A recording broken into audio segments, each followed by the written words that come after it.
Halo kawan Antara, menjelang bulan puasa ini biasanya intensitas peredaran atau penjualan makanan khususnya jelang Ramadan ini biasanya nanti akan ada takjil itu semakin besar khususnya di Provinsi Riau. Nah, oleh karena itu perlu adanya pengawasan peredaran makanan takjil di masyarakat agar tidak berbahaya dan sesuai dengan standar yang bisa dikonsumsi masyarakat. Nah, kita sekarang sudah berada di Balai Besar Pengawas Obat dan Makanan Pekanbaru dan sudah hadir di sini yaitu Kepala BB POM Pak Alexander yang sudah hadir di program podcast Perlu Tahu.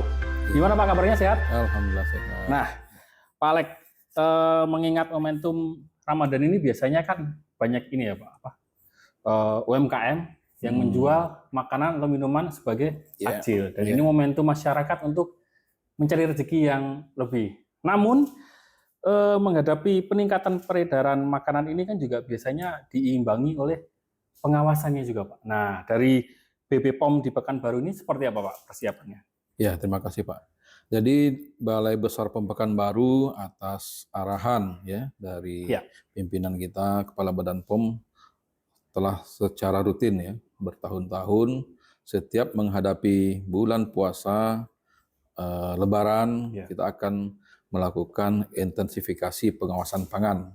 Nah, itu tentu tujuannya kita melihat bahwa di bulan Ramadan serta dalam rangka menyambut Lebaran, peredaran produk pangan akan lebih luas dan lebih banyak ya. Produk pangan baik itu pangan olahan maupun pangan siap saji atau berupa takjil ya. Nah, jadi perlu Badan POM dalam hal ini Balai Besar POM Pekanbaru untuk lebih intensif memperketat pengawasannya. Nah, tujuannya tentu untuk menjamin keamanan produk pangan yang dikonsumsi oleh masyarakat selama bulan puasa dan juga menjelang Lebaran. Seperti itu. Nah, biasanya nih Pak, dalam proses pemeriksaan atau pengecekan di lapangan ini, apa saja Pak pelanggaran yang biasanya ditemukan di masyarakat? Iya, kalau khusus wilayah kita, wilayah Provinsi Riau ini tentunya yang masih rawan itu adalah produk pangan impor ya, pangan impor yang ilegal tentunya, yang masih cukup banyak ya. Nah, itu bisa masuk dari berbagai pintu ya, bisa dari Kepulauan Bengkalis, dari Meranti, kemudian juga dari wilayah lainnya ya, seperti Rohil, Dumai, yang masih menjadi potensi untuk masuknya produk pangan impor ilegal. Nah, kemudian juga yang masih perlu kita awasi, masih ada ditemukan itu misalnya penambahan bahan berbahaya ya, yang dilarang di lapangan tentunya. Misalnya formalin, borak, masih ada satu persatu yang kita temukan. Walaupun sudah berkurang ya, trennya berkurang setiap tahunnya gitu. Nah, kalau biasanya kan momentum salah satu krusialnya kan Ramadan ya Pak untuk menertibkan atau melakukan pengawasan ini. Kenapa setiap Ramadan itu biasanya lebih banyak muncul istilahnya potensi-potensi pelanggaran makanan seperti itu? Ya, tentunya di bulan puasa atau bulan Ramadan ini dan juga dalam rangka menyambut Lebaran, masyarakat akan lebih banyak ya untuk mengkonsumsi produk pangan.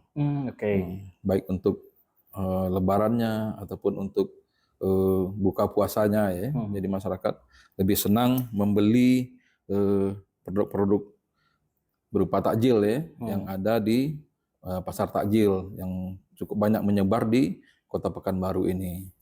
Nah, dari hal tersebut, Badan POM, Balai Besar POM Pekanbaru tetap berupaya menjamin keamanan dari produk pangan yang dikonsumsi oleh masyarakat. Maka kita turun. Nah, turun ini bukan hanya dari Balai Besar POM Pekanbaru, kita berkolaborasi dengan Dinas Kesehatan, Dinas Perindustrian Perdagangan. Kita turun ke pasar-pasar takjil. Begitu juga dengan distributor ya, distributor pangan olahan, swalayan, minimarket, toko. Nah, itu semua kita lakukan pengawasan yang lebih intensif. Karena kita melihat pasti ada lonjakan konsumsi produk pangan selama bulan puasa ataupun Lebaran nantinya. Kan tadi sempat disebutkan nih Pak Alex bahwa salah satu yang dikhawatirkan itu adalah produk-produk impor ya.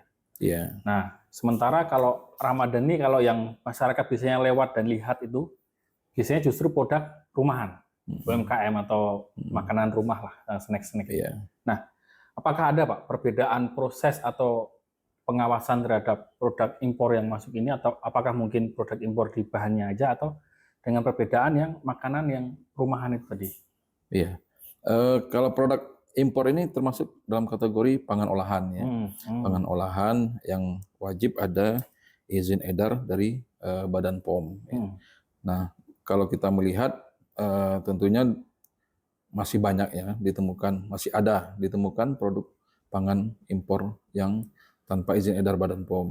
Nah, kemudian kalau usaha UMKM itu lebih banyak ke produk pangan siap saji ya, pangan siap saji yang misalnya untuk tajil. Nah itu mereka rata-rata masa simpannya kadaluarsa itu di bawah 7 hari. Karena pengawetnya itu ya Pak? Di bawah 7 hari masih.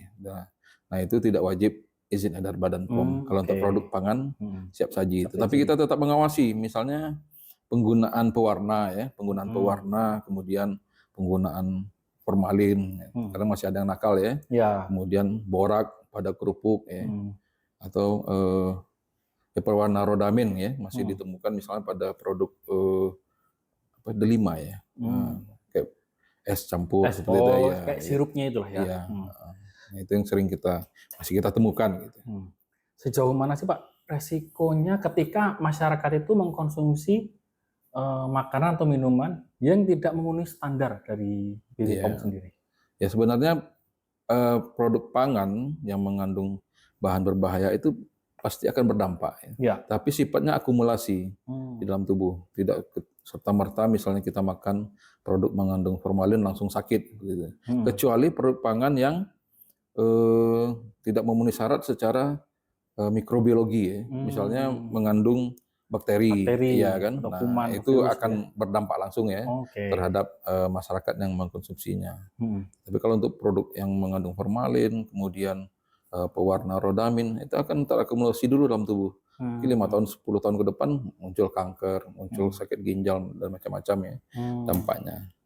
Nah, apa saja Pak indikator-indikator dari BPOM itu agar makanan itu menjadi salah satu hal yang harus diperiksa oleh BPOM?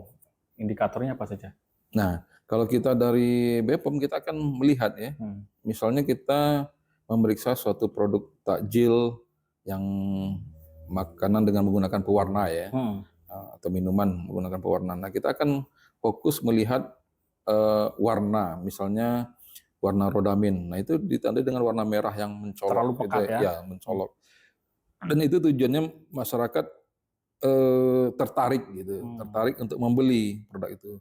Kemudian juga kalau pewarna itu biasanya yang pewarna tekstil itu akan lebih murah ya, dan hasil warnanya terlihat lebih bagus, itu lebih mencolok untuk dilihat.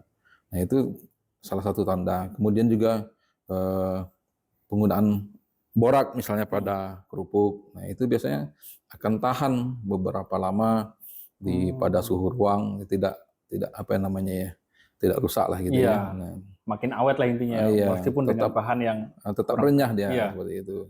Itu tanda-tanda yang bisa dilihat ya. Nah kalau formalin tentunya kita tes ya, ada uji dengan menggunakan test kit.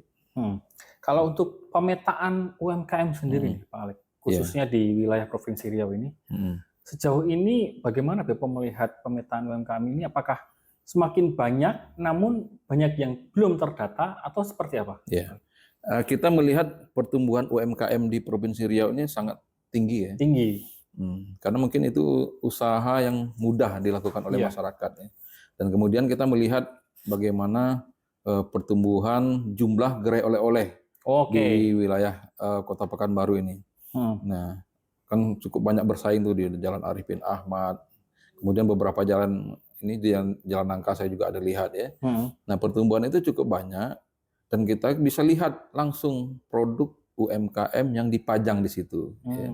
Yang dipajang di gerai oleh-oleh ya. Nah, itu salah satu yang kita lihat, yang kita perhatikan hasil pengawasan kita itu masih ada ya UMKM yang belum mendaftarkan produknya untuk produk-produk yang wajib daftar ya. Ada produk frozen food, itu produk beku ya, makanan beku. Ada beberapa yang sudah diperjualbelikan di gerai oleh-oleh, tetapi belum ada izin edar BPOM. Nah, itu kita berikan peringatan itu kepada gerai oleh-olehnya. Kemudian UMKM-nya kita lakukan pendampingan agar mereka bisa mendaftarkan produknya.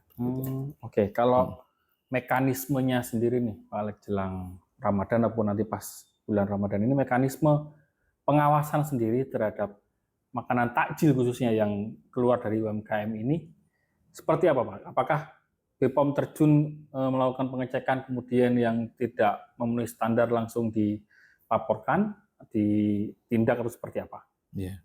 Jadi kita untuk pengawasan khusus takjil ya, yang diproduksi oleh UMKM yang ada di wilayah Provinsi Riau ini, kita langsung pengawasan ya, langsung terjun ke lapangan, ke pasar-pasar takjil. Nah, itu baik di kabupaten kota atau di Kota Pekanbaru sendiri. Jadi seluruh kabupaten kota ini yang masuk wilayah kerja kita, Rokan Hulu, Pelalawan, Siak, Meranti, nah Kampar yang menjadi wilayah pengawasan kita, itu kita turunkan tim ke sana. Nah, itu dengan melibatkan tim pengujian. Nah, itu kita membawa test kit ya. Test kit itu gunanya untuk uji cepat. Uji cepat terhadap bahan berbahaya ya yang ada di produk pangan. Nah, itu bisa kita pastikan dalam waktu singkat akan terlihat hasil ujinya. Nah, apa yang kita lakukan ketika kita menemukan itu, kita akan sampaikan kepada pedagangnya. Dan kemudian kita akan telusuri sumber perolehannya. Apakah produksi sendiri, atau kemudian dia membeli lagi misalnya dari pedagang lain. Nah, kita akan coba cek sampai ketemu, kita upayakan sampai ketemu rumah produksinya untuk memberikan peringatan. Gitu. Nah, kalau di Riau khususnya nih, Pak Alex, barang atau produk berbahaya apa yang biasanya banyak terkandung ditemukan di makanan UMKM atau makanan edar di masyarakat ini? Yang masih kita temukan itu di produk takjil misalnya ya. Produk takjil itu pewarna rodamin. Nah, itu masih digunakan di cendol berwarna merah. Nah, itu masih kita temukan. Kemudian beberapa waktu lalu kerupuk ya, kerupuk tempe. Nah, kerupuk tempe ini dijual oleh masyarakat di wilayah dekat pasar di Ramayana ya. Nah, itu kita temukan. Tapi dia juga memperoleh dari produsennya, bukan produksi sendiri. Nah, itu yang masih kita temukan seperti itu. Kalau wilayah yang paling banyak sering ditemukan di Riau, kabupaten mana nih? Apakah memang Pekanbaru atau di laporan dari teman-teman daerah kabupaten? Pekanbaru masih cukup, masih ada ya yang ditemukan. Kemudian di Kabupaten Kampar yang pernah saya turun langsung di tahun 2025 ini ya, yang tahun lalu masih kita temukan itu pewarna yang tidak sesuai ya untuk produk pangan. Kemudian juga borak ya, hasil uji dengan menggunakan test kit itu. Nah, kemudian tindak lanjutnya seperti apa nih Pak? Misalnya kan tadi banyak ditemukan pewarna rodamin dan di daerah salah satunya Kampar. Nah, tindak lanjutnya dari BPOM setelah menemukan adanya barang yang berbahaya tersebut, apakah langsung menegur dan menindak saja atau dilaporkan kepada pihak yang berwajib untuk melakukan proses selanjutnya gitu? Ya, nah kita bentuk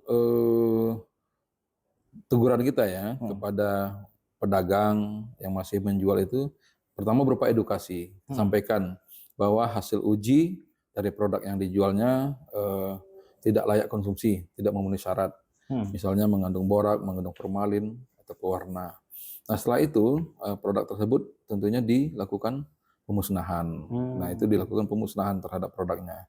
Kemudian kita secara tertulis akan menyampaikan surat peringatan ya, peringatan kepada pedagang yang masih menjual produk seperti tersebut, dan kemudian kita lakukan tembusan ya, kita berikan tembusan kepada dinas kesehatan setempat. Oke.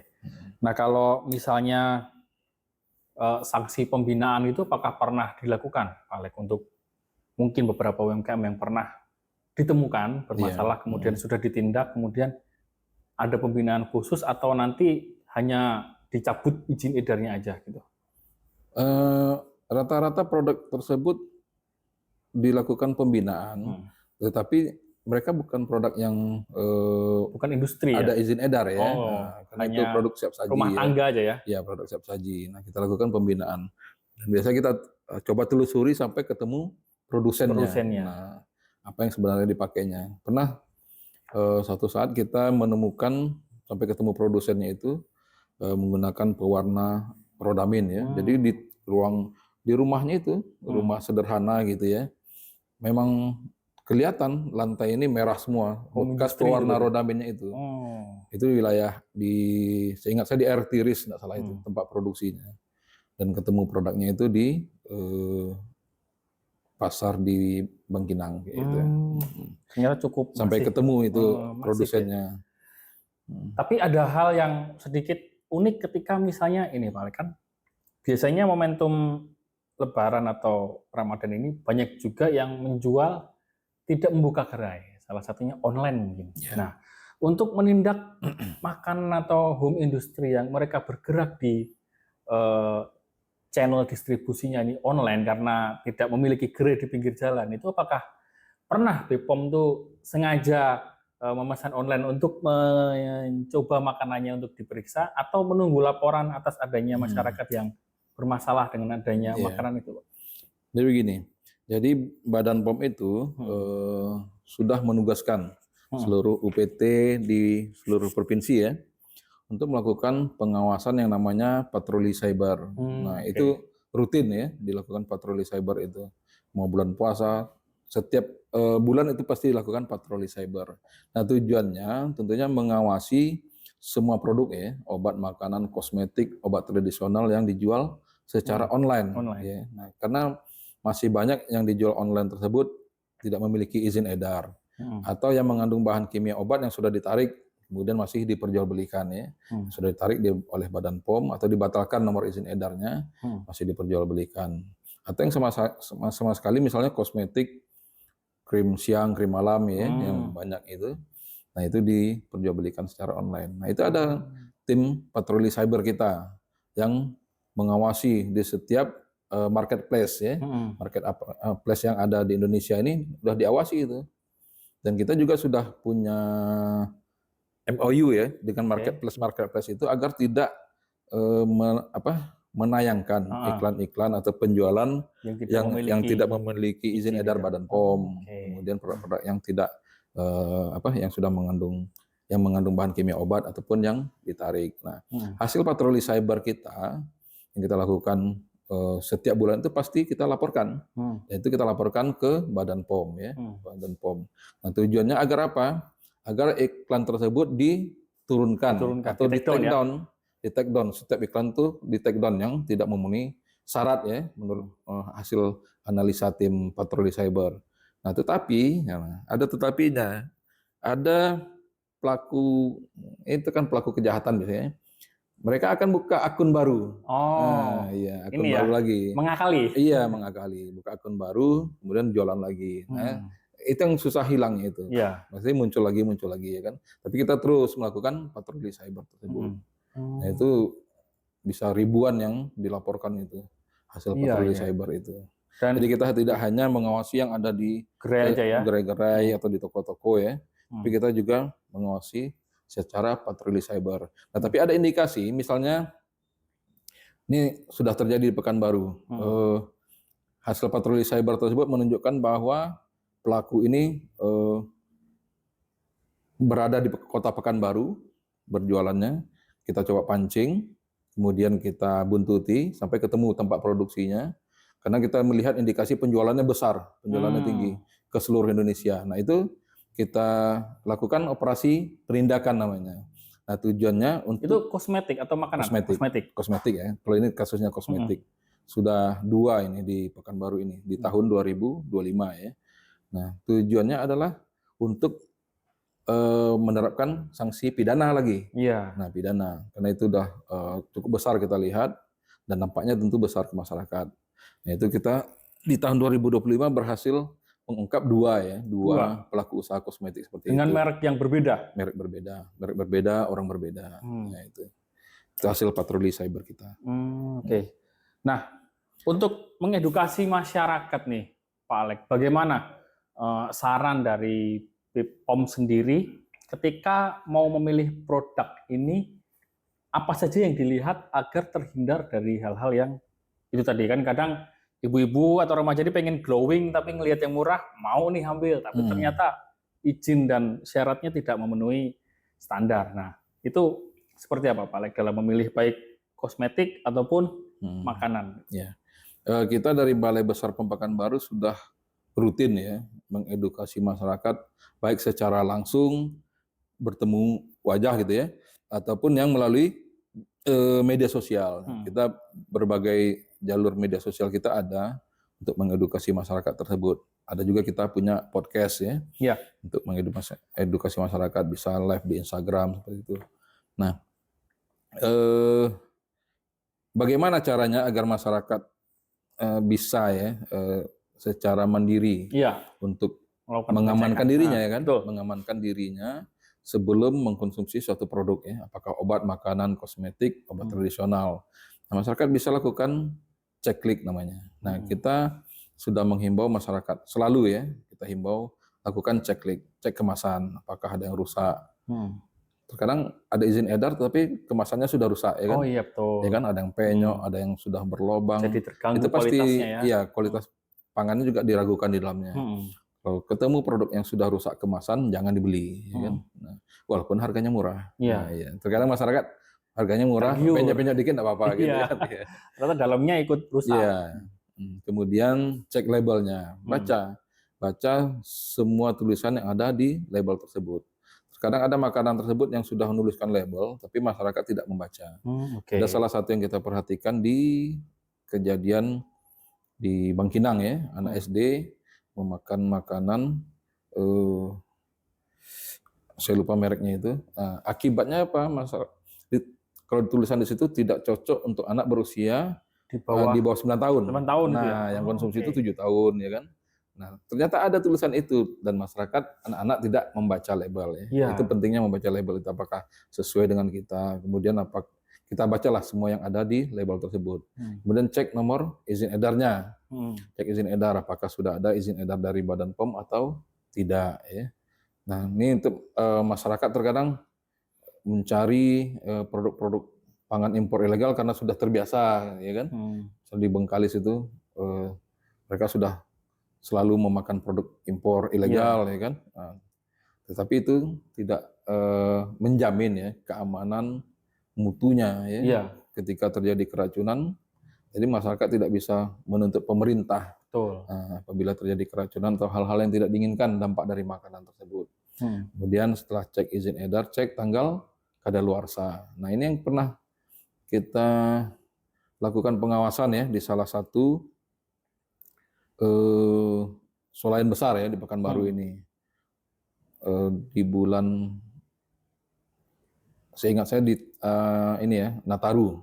Nataru kita turun akhir tahun berarti ya. Natal dan tahun baru kita turun bersama di Sperindak. Nah, itu produk yang expire-nya hari H pas pada pelaksanaan ada, kemudian 3 hari mau expire ada. Nah, apa tanda-tandanya? Diskon 60%, diskon 70%. Makin kecil harganya, ada tulisan. Makin dicurigai berarti ya? Iya, memang ada tulisan di sana. Kita makin curiga ketika ada tulisan itu pasti kita periksa expire-nya. Nah, ternyata itu yang sudah dekat-dekat expire atau hari H itu expire-nya. Gitu. Nah, itu kadang dari pihak ini ya, pelaku usaha tidak mau rugi. Tidak mau rugi dengan jualannya, akhirnya dibuat bagaimana supaya tetap terjual. Gitu kan. Iya. Itulah kenakalan-kenakalannya. Iya. Saya jadi curiga kalau mau beli produk diskon nih, Pak. Iya. Nah, itu bagaimana masyarakat bisa untuk melindungi dirinya ya secara mandiri. Lakukan cek-klik. Itu hal yang cukup mudah untuk diingat dan mudah untuk kita lakukan ya. Nah, lalu kalau dari masyarakat sendiri kadang kan juga ikut membantu mengawasi dalam arti untuk minimal untuk dirinya sendiri. Ketika dia menemukan hal-hal yang ternyata menurut dia mencurigakan, misalnya mau lapor, itu kemana Pak? Apakah ke BPOM dulu atau melalui seperti apa prosedurnya? Iya. Nah, kita ada pelaporan ya untuk pengaduan masyarakat di Balai Besar Pom Pekanbaru ini. Bisa melalui WA dan nomornya, kemudian bisa datang secara langsung atau melalui jalur-jalur media sosial Badan POM. Bisa laporkan secara langsung. Nah, itu kita ada timeline penyelesaian laporan masyarakat tersebut. Sudah banyak contoh-contoh laporan masyarakat yang kita tindak lanjut ya. Tetapi ada yang benar, ada juga yang sepertinya persaingan usaha. Persaingan usaha. Oke, black campaign lah ya. Iya, persaingan usaha sepertinya ya. Ada yang benar-benar laporan itu benar, misalnya air minum dalam kemasan ini. Yang kita temukan, jadi masyarakat laporkan ada pengotor di situ, ada bintik-bintik warna hitam yang melayang di dalam air minumnya. Kita coba cek, turunkan tim ke kabupaten itu ya, produksinya wilayah Kabupaten Pelalawan. Kita coba cek produsennya. Nah, ternyata memang benar bahwa pengotor itu munculnya dari sumber air bakunya itu tidak pernah dibersihkan. Jadi ada bak penampungan air yang memang kotor di situ. Nah, itu sumbernya seperti di sana. Nah, itu kita lakukan yang namanya PSK, penghentian sementara kegiatan. Jadi produsennya memastikan produk tersebut tidak tercemar lagi. Cara dia harus membersihkan seluruh jalur produksi dia, ya kan? Jadi harus membersihkan sumber air bakunya. Gitu. Tapi untuk produk yang sudah terlanjur edar, apakah harus wajib ditarik lagi atau? Kita perintahkan ditarik. Nah, produsen harus tarik produknya itu. Kemana saja dia sudah distribusikan, tarik ya. Dengan nomor batch yang sama ya. Kan dia ada batch itu, setiap produksi ada batch-nya kan. Nah, sekarang kalau porsinya dibalik nih Pak, misalnya masyarakat ada yang ingin membuka usaha, terus ingin sesuai prosedural. Nah, terus ingin melapor agar produknya itu mendapatkan izin edar, kemudian pengawasannya juga agar bisa beredar di masyarakat secara sehat dan baik. Nah, seperti apa ketika mereka ingin menjual makanan ataupun kosmetik ini biar tidak terjadi misinformasi seperti itu? Iya, jadi sudah ada program dari kita ya, pendampingan. Kita bisa langsung datang ke UMKM tempat produksinya, jemput bola, tim kita jemput bola, ataupun kita ke gerai oleh-oleh. Nah, nanti dikumpulkan UMKM yang memasukkan produk di situ, ataupun yang datang langsung ke sini. Cukup banyak juga pelaku usaha UMKM yang datang langsung ke BPOM. Mungkin dia dapat informasi dari teman yang lain, ya UMKM lain, bisa datang langsung ke sini. Nah, itu kita akan lakukan pendampingan secara ini ya, melekat ya. Jadi sampai mereka mendapatkan nomor izin edar dari BPOM. Ya. Gratis tuh Pak, atau ada prosedur yang ada yang harus dibayarnya. Tapi dari UMKM ini kita berikan ini biasanya diskon ya untuk khusus UMKM. Nah, tetapi terkadang UMKM ini ketika kita lakukan pendampingan ada rasa putus asa, misalnya ada persyaratan yang tidak dipenuhi, yang tidak bisa dipenuhinya, kemudian dia tidak melanjutkan seperti itu. Jadi kita terus berusaha untuk bagaimana sampai dengan keluar nomor izin edarnya. Iya, betul. Tapi masih ada yang putus tengah jalan gitu ya, tidak melanjutkan karena putus asa mungkin ya. Ya, karena mungkin persyaratannya susah dipenuhi. Ya, nah, kita berupaya bagaimana agar produk tersebut bisa segera keluar izin edarnya. Ya. Nah, itu sudah kita lakukan dengan tim pendampingan kita dari tim sertifikasi. Biasanya apa Pak faktor atau indikator terbanyak yang dirasa masyarakat atau pengusaha itu jadi mereka putus asa itu? Apakah mungkin karena mereka belum punya tempat produksi sendiri atau tergabung dengan produk yang lain, kan kadang nggak boleh tuh karena mungkin misalnya nih kualitasnya harus memiliki dapur terpisah ya. Nah, dapur produksi terpisah tidak boleh disatukan dengan dapur rumah tangga. Ya. Nah, itu salah satu persyaratan. Nah, mereka kita minta untuk walaupun hanya kita sudah mengarahkan itu dari tim sertifikasi kita, gunakan ruangan yang ada gitu, dibagi ruangannya. Jadi tidak harus membuat baru ya, bangunan baru di luar rumah seperti itu. Jadi kalau ada ini udah ada contoh di Kabupaten di Kampar Kiri ya, daerah Kampar Kiri, kita sudah melakukan itu. Jadi sebuah usaha UMKM apa itu? Yang makanan khas Jogja, bakpia ya. Bakpia. Jadi dia produksi bakpia, tapi selama ini tidak ada izin edarnya. Nah, kita dampingi, kita cukup menyampaikan dibagi bagian dapur ini, sebelah sini untuk produksi, sebelah sini untuk rumah tangga. Gitu ya. Itu dilakukannya, dia sesuai dengan arahan kita. Nah, akhirnya sampai keluar nomor izin edarnya dan bisa bersaing bersaing dengan produk-produk lain untuk masuk ke gerai oleh-oleh. Nah, rata-rata sekarang gerai oleh-oleh itu sudah menanyakan apakah ada izin edar BPOM atau tidak. Sepertinya sudah mempersyaratkan untuk adanya izin edar BPOM atau tidak. Berarti sebenarnya sudah ada solusi yang tidak memberatkan ya Pak Alex. Cuman mungkin kadang ada itu salah satunya ya. Kadang salah pahaman ada juga, Iya. Ada juga masalah NPWP. Nah, kan kita bantu itu sampai dengan ada enggak NPWP-nya misal dia tidak punya atau selama ini tidak pernah bayar tidak aktif gitu ya. Nah, itu kita coba bantu dengan menghubungi pajak ya, petugas pajak. Kita semampu kita akan membantu bagaimana UMKM ini bisa maju ya dengan adanya nomor izin edar.